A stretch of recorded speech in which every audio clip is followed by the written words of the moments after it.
We recorded this episode during a thunderstorm, and right when we were about to record, Matt's Wi-Fi died, but we got the episode recorded. We got it done. And we forgot to mention, though, that next week we are doing a podcast specifically going over all of your questions. So we have a bunch of questions in our email we've been saving up for one episode. But if you want to get in your questions for next week, let us know. You can email us at help@chessgoals.com. So enjoy this episode.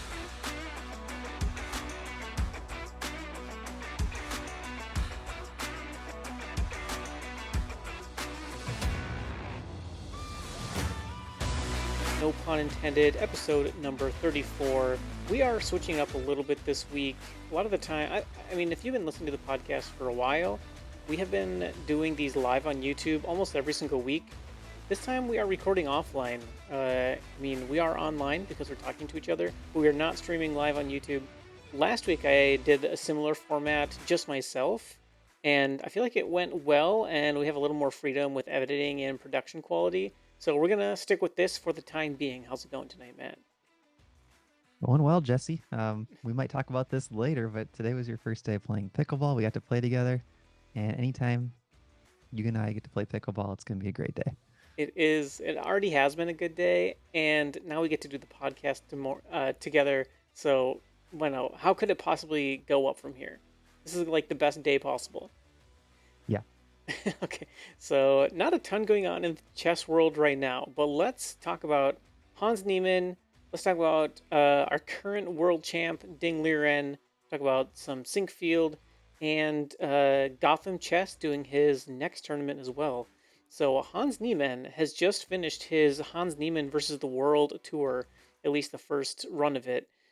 He crushed everyone. He beat Anish. He beat I'm forgetting the second guy's name. Vitugov? Yeah, Vitugov, and he just crushed Bacro, Etienne Bacro. He won his games with white in the classical section and went +3 in classical, which is pretty insane. And Hans Niemann, as of this moment in time, is 3.5 points behind world champion Ding Liren. That is quite insane, man.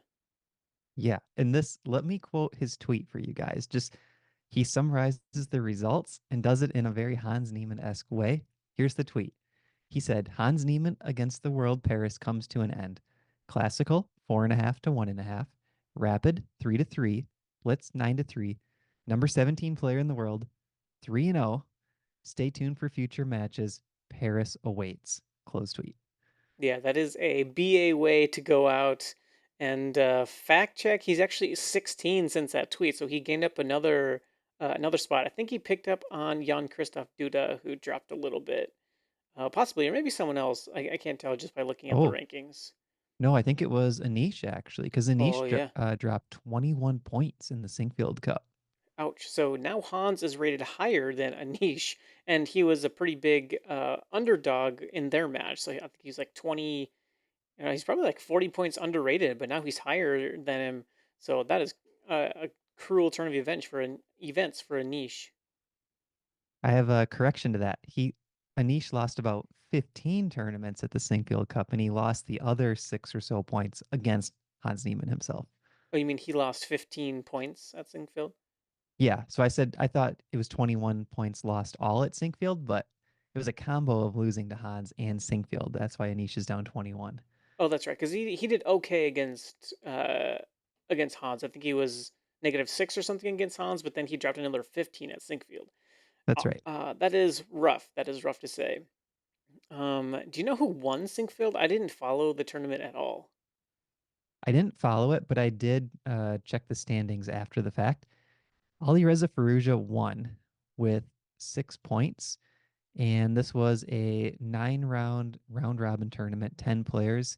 6 out of 9 is a super impressive result. And if you look at the live ratings, Alireza is up to fifth in the live ratings with a 15-point gain from the Sinkfield Cup. Yeah, so huge result for him there. Fabi is up 4.5 points, so he's again knocking on 2800's door. Right now, Magnus is number one at 2832. Naka is number two at 2802, and then there's Fabi at 2797, and then there's kind of everyone else. so anyway, so back to Hans, he was saying too that he wants to play or a top five opponent in the world next for one of these Hans Niemann versus the world. I think there is about one person who would do it. So maybe two. So let's go down the list, 1 through 5. Magnus Okay. Carlsen, odds of him playing Hans in a Hans Niemann versus the world. Okay. At first, I thought 0. I could actually see this being a match just for the hype of it. What do you think? I think there's a 0% chance. I think there's a better chance of me wearing lipstick for the next podcast than Magnus Carlsen playing Hans. I don't think there's any chance. You want to make that deal right now? If there is a match between these two in the next, let's just say by the end of the year, to give you a break, you will Uh, wear lipstick for a podcast? Well, they're playing in Paris, and so I won't. I'm not going to subject myself to that. Nice try, Matt. Nice try in the trickery. I If wasn't they even thinking that. Sure, if they play a 1v1 Hans Niemann versus the world match, unrelated to SCC, how about I give away $100 to a random listener? How about that? I'll do that. Okay, Sounds good. so very unlikely for Magnus, in my opinion. Hikaru Nakamura, number two.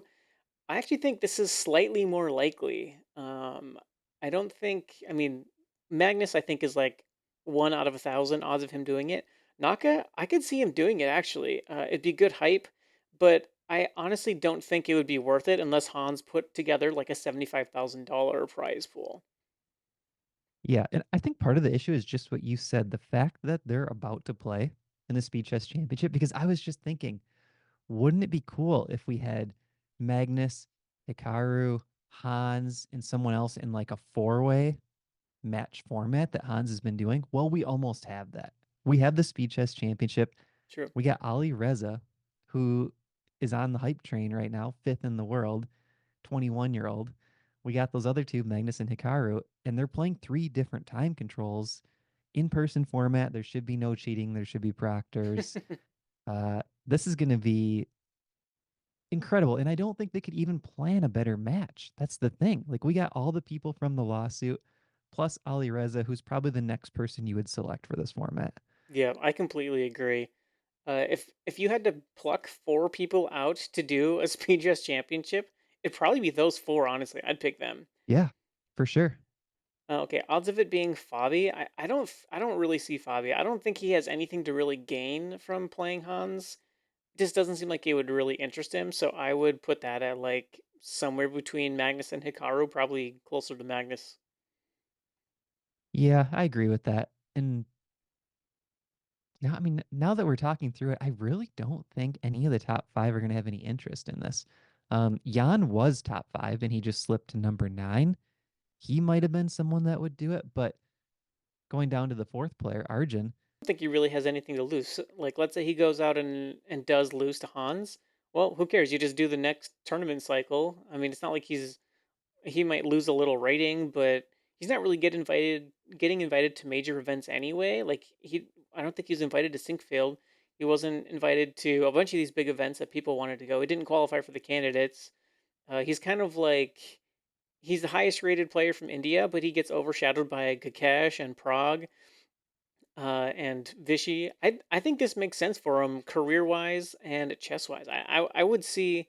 eh, I mean, if let's put Hikaru at like 1 in 50 to take this match. I would put Arjun. I would just give him like I think there's like a 10% chance he would accept a match against Hans. okay, that's a good point because it won't affect his chance to get into the candidates. So yeah, Yeah. I could see that. Did I sell you on it? Was that a good sell? Yeah, I think it was. Yeah. All right. Faruja. I think I don't know. I don't really see Faruja doing it. I don't think Faruja really cares about chess that much. I guess I don't know. I could see it. I would put him probably below the odds of Naka, above the odds of maybe below the odds of Fabi. I'm not sure. Somewhere in there. Probably pretty same the same with Fabi. The thing is with Faruja is he reminds me of like a younger Hikaru. Even though Faruja got his rating up higher more quickly than Hikaru did, he's like that super talented player, really good chess instincts, but just doesn't seem to care that much or try that hard. Like he literally doesn't care. And unless he wants to build his social media presence, I don't see any reason to play Hans. Like, let's say Faruja beats Hans in the match, and it's like a close one, but Faruja's +1, +2 in different Hmm. segments. Does anyone actually care about that? I don't think so. Like, they just want to see Hans stomp on everybody. So I don't know what the benefit is for Faruja to play that match. Yeah, that's a good point. And okay, so at the time of him writing that he wanted a top five opponent, I believe number five was Noterbeck. So I could see him potentially playing it too. I don't know, probably less likely, probably more likely than Fabi, less likely than Naka.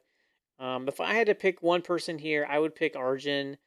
But I hope it happens. I hope he plays someone really good. And I think honestly, I think we scrap the Rapid and the Blitz.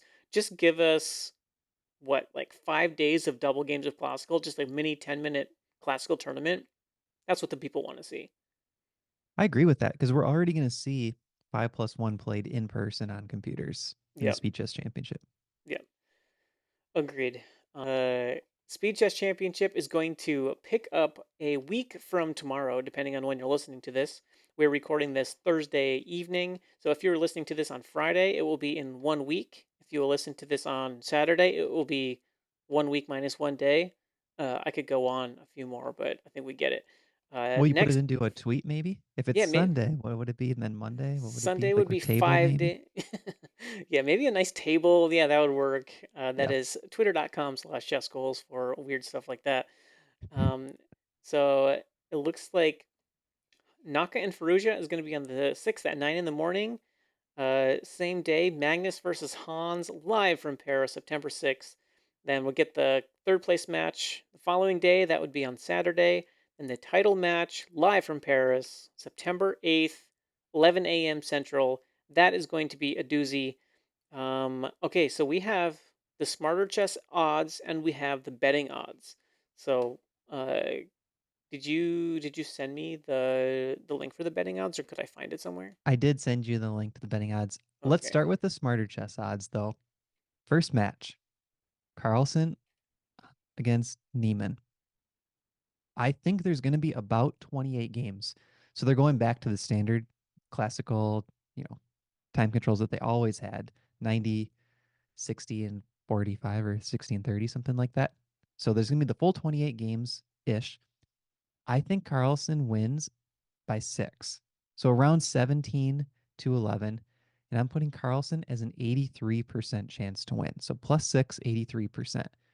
There is a chess betting website. And this is like you can just Google chess betting if you guys want to find it. But if you look at their odds, they have Carlson as a -450 and Neiman as a +300. So do you know approximately what that comes out to be percentage wise? Yes, so it actually has it slightly on the side. So it was the handicap of -4.5 for Magnus. So they're expecting Magnus to win by about 4.5 or 5. Okay. So yeah, so that would basically be a 4.5. I don't know the math off my top of my head. What -450 means?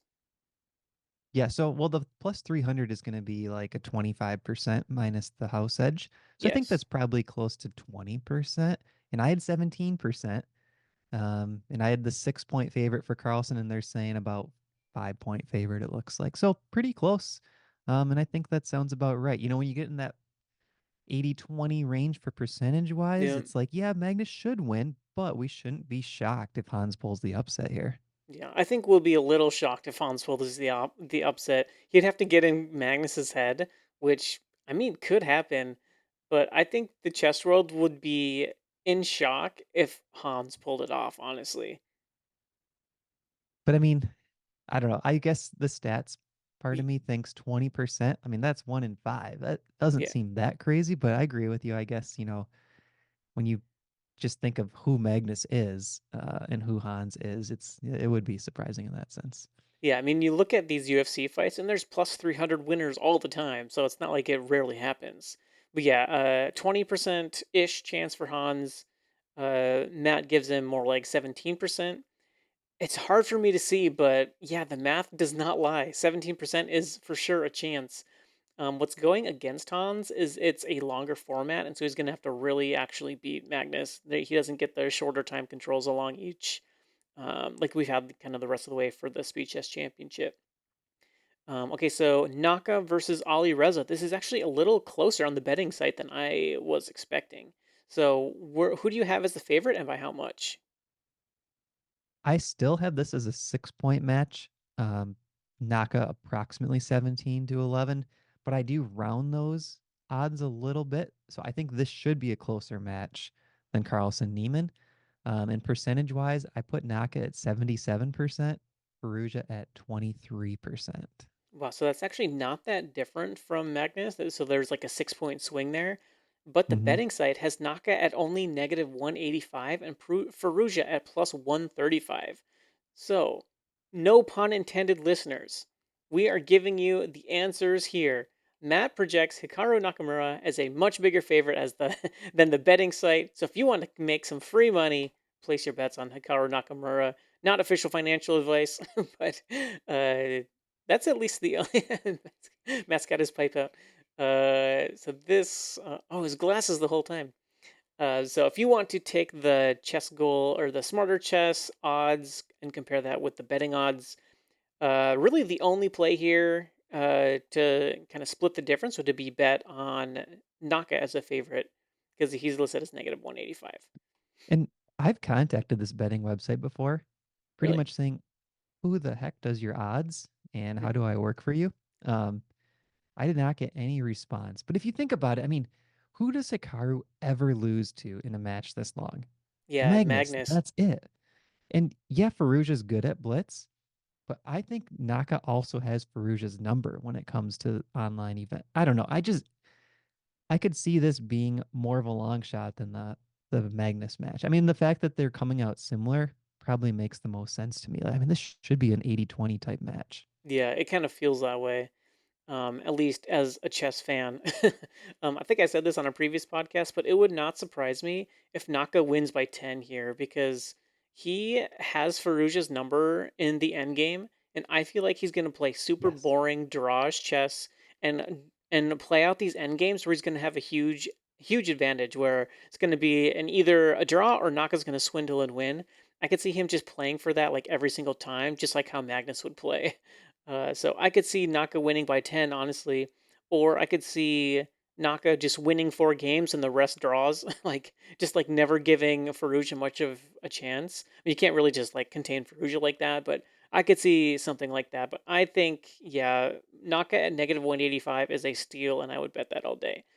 That said, And I do not do any sports betting or chess betting, but this one I would do if I were to start. and some hypothetical matchups. If we had, let's say, Naka against Carlson with the current ratings that I have for their SCC segment ratings, Yep. I only have them about 30 elo points different, which is probably maybe a 1 or 2 point favorite for Carlson. And if we get, let's say, Neiman against Naka, that means Neiman outperformed his rating. Naka's already closer to Neiman in the ratings. That might be like a 3 or 4 point favorite. So we're going to get an exciting matchup pretty much no matter what, I think, going into the finals. Yeah, you like we said earlier, we could not ask for a better group of 4 chess players in the final four. Chess.com hit the absolute jackpot here. This is gonna Yeah. get, I mean, Magnus versus Hans, that match is gonna get 100,000 eyeballs.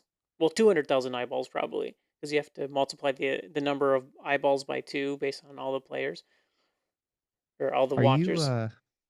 you're not working that day, are you? No, that's gonna be my last day of freedom. Last Okay. day of paternity leave, actually. I actually took paid time off that day. So all I'm going to do is watch chess because there's two amazing matches. And I rescheduled a doctor's appointment. And when they said, like, what other days and times are you free? I was like, any day, just get it off this Friday, please. Yeah. So I'll be free Literally that any whole time. day. You schedule it on the 4 hour slot that I can't make it this week. It was the dead center of the Carlson Neiman match. I was like, this is not happening. I'm Yeah. not going in and sitting in a waiting room hoping to watch it on my phone. That is hilarious. I will try to watch some. Generally, I'm not super free during the day because I have like four kids to watch, four kids to take care of. But I'm for sure gonna watch it at some point. That's gonna be fun. So we'll go over this again next week, probably. Just go over the odds and extra hype, and maybe sponsor someone's bus ticket to the event in Paris, because that's Oh, about what we can do on the chess goals budget. But we'll have something in common that day. We'll actually both have four kids to watch. really, I don't get it. The four players, they're all young. Okay. Nice, All nice. younger Okay. than me, at least. Yeah. How old are you, Matt? I forget. 38. 38. Well, I just turned 35 yesterday, so I am catching up to you as we speak. Okay, so I think that's it for the chess news. It's hangout time, Matt. You invited me to Pickleball today, and it was way more fun than I thought it was going to be. Yeah. So I will say that I had no clue how good you were going to be, and you played awesome. Like you keep the ball low, you get to everything, you add a lot of different spins to the ball just naturally. So I'm super excited to get you to play again, but I know your schedule is busy, but I think the more you play, probably the more hooked you'll get just because you'll start to see like, oh yeah, I'm beating all these people and it's kind of fun to improve. How did you feel playing? Yeah, I don't know, I felt like I made a ton of just like unforced errors. Like I just would hit it into the net or hit it out of bounds. But if I can get those ones down a little better, like I feel like I could be a lot better of a player because I have a good sense of like where to hit it, where people aren't, and that type of thing. I played a lot of ping pong and table tennis growing up with my dad and my brothers, like a lot of ping pong, like at least an hour a day for a That's lot of cool. it. Yeah, so I felt like that carried over really well. Um, but yeah, it was a lot of fun. It was also a lot more tiring than I thought. So Yeah. when I got back, my legs are so sore right now. My feet are sore. My butt is sore. Yeah. We'll cut that one out. But I am really sore. You're just gonna cut out the one word. My blank is sore. Yeah. Man, I wonder Um, if I have like a beep option. yeah. That may make it And worse. and the thing that we didn't really get into today because of the just the style of games we had is typically what you want to do is you rush up to the kitchen line, but then you want to get in a ready position where you're actually squatting down with like your weight balanced on the balls of your feet and kind of shifting back and forth.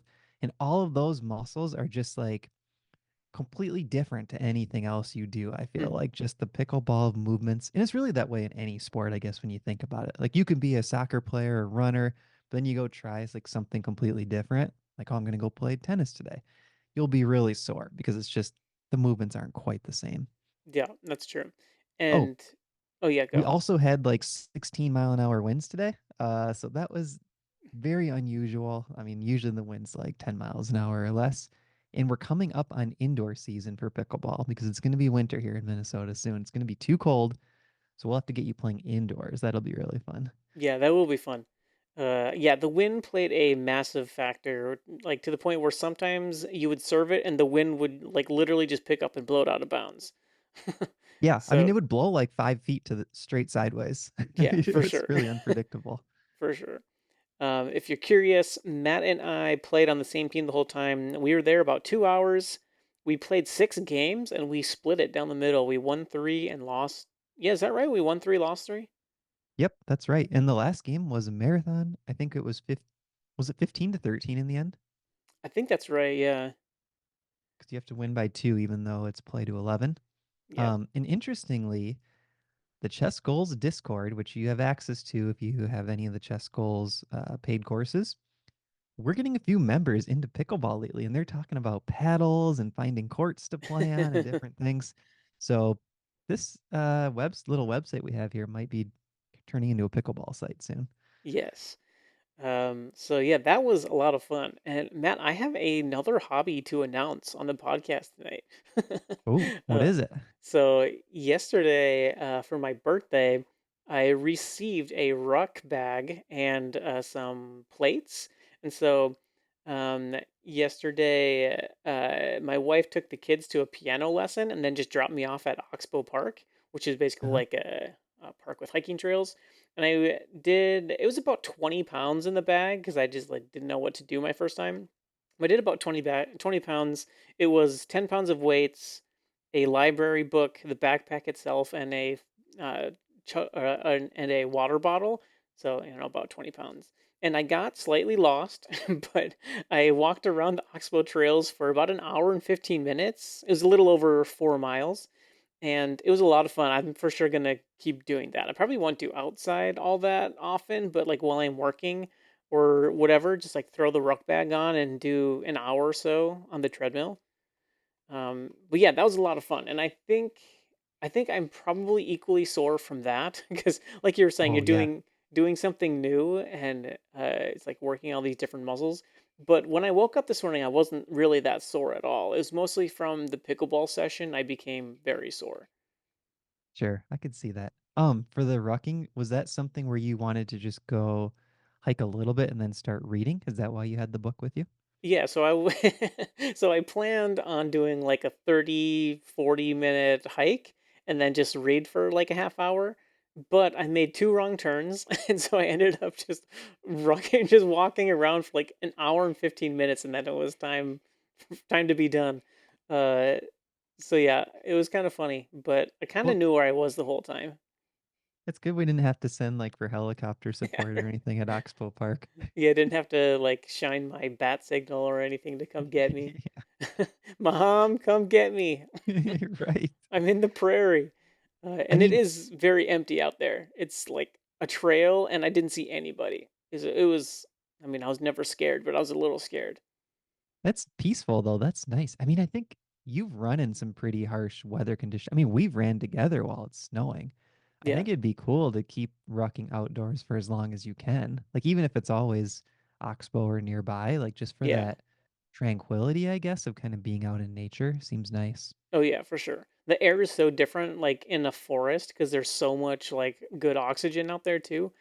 It was cool. I saw a couple wild turkeys walk by me. Saw some squirrels. Uh, yeah, it was fun.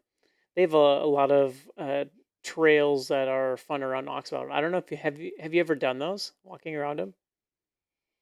I don't think I've ever done the trail. I mean, I've been to Oxbow a few times, but I don't think I've ever done the hiking trails. Okay, yeah, we should go sometime. Uh, I'll do pickleball again if you come rooking with me. Deal. All right, let's do Okay, it. We'll do it on the same day. Get extra okay, sore. let's do it. Uh, okay, cool. I think that's gonna do it for the podcast, everyone. Thank you all for listening. If you made it this far, I think we've earned a like. That would be greatly appreciated. A like, a subscribe, or a rating on Spotify or iTunes would be greatly appreciated. We will catch you all next week. Thank you, everyone. Bye. Bye.